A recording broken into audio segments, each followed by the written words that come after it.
Many times this Jnana Parampara is compared with the holy river Ganga. So very many times we hear this term Jnana Ganga. This is a very common usage, Jnana Ganga. Why is it that this holy Ganga is compared with Jnana, self-knowledge? There can be very many reasons. The first reason, as we all know, this Ganga, it starts from the Jata of Lord Shiva. So the source of Ganga is Bhagavan himself. In the same way, this self-knowledge also has its origin from Bhagavan. This is the first similarity. The source is Bhagavan. The story of Ganga is very symbolic. That is why this river is considered holy, and that is why this river is compared with the flow of self-knowledge. So the first one, just like Ganga has its source in Bhagavan, so too self-knowledge has its source in Bhagavan. Right. Number two, this river always flows from the higher plane to the lower plane. In the same way, this Jnana Ganga also flows from Guru higher to Shishya lower. Just like water has the tendency to flow always towards the lower plane, in the same way, knowledge has the tendency to be occupied always by the lowly ones, the humble ones, the egoless ones. That is the nature of knowledge. This nature can be, the knowledge can be grasped only by the humble ones in the society, the egoless ones. Second, third one, so we all have seen the Ganga, it comes as a thin stream from the Jata of Lord Shiva. Now what is the symbolic meaning of this thin stream? So we all know that Ganga comes and falls into the Jata of Shiva with tremendous force and power. But this Ganga comes out of the Jata in a thin stream. Now this is very symbolic. What is the symbolism? The symbolism is this. Guru may have lots and lots of knowledge, but when he gives this knowledge to the Shishya, he is very, very careful that knowledge flows like a stream.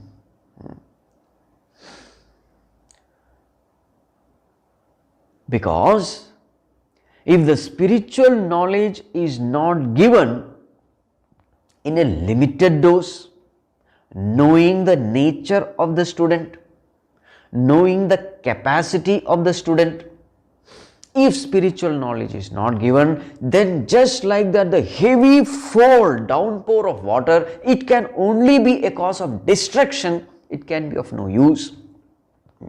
When heavy rain comes, there is only flood, and flood is the cause of destruction. That water is of no use, it can only destroy us. In the same way, spiritual knowledge given indiscriminately can only destroy the individual.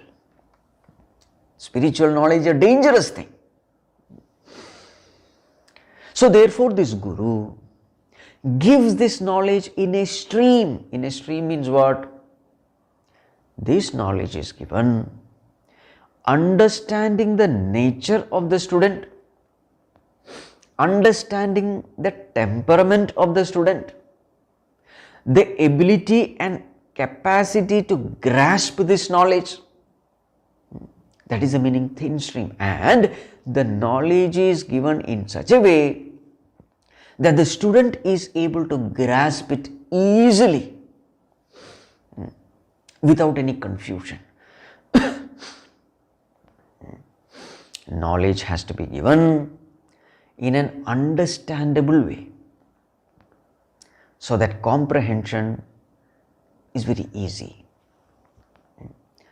So like Pujya Gurudev, knowledge is given adding lot of similes, day-to-day examples, stories, anecdotes.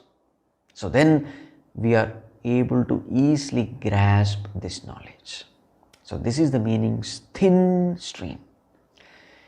We will always find that a person who has the knowledge is always capable of giving this knowledge in a simple, understandable way, without confusing the student. This we find. A person who has only little knowledge, many times he complicates the whole issue, and the students are more confused there than enlightened. This is what happens when the knowledge is expounded by people who are not very clear about the knowledge.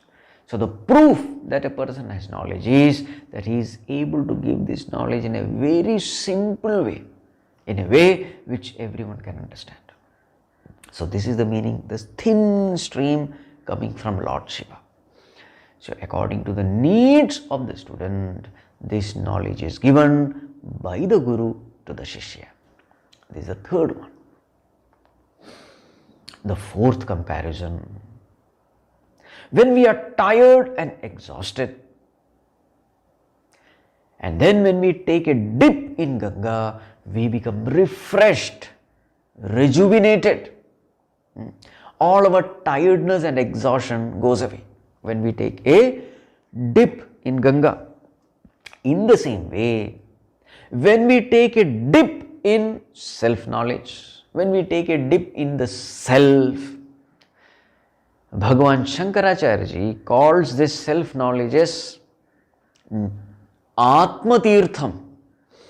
In Atma Bodha, that's what Bhagavan calls it, Atma Tirtham. So when we take a dip in the self, even for a few minutes, all the agitations and disturbances of the mind, they just vanish, and we are refreshed, we are recharged, just like taking bath in Ganga. This is another comparison. The fifth one. This river flows and flows and flows and finally merges with the infinite ocean. So what happens? The individuality of the river completely disappears, and this river becomes one with the infinite ocean. In the same way, what does this spiritual knowledge, the self-knowledge do? It dissolves our individuality and it makes us one with the infinite self. This is what self-knowledge does. This is the fifth similarity. And the sixth similarity is, we all know the story of Ganga. It was a heavenly river. It was flowing in Swargaloka. It is because of the hard work, the tapas of Bhagiratha Rishi.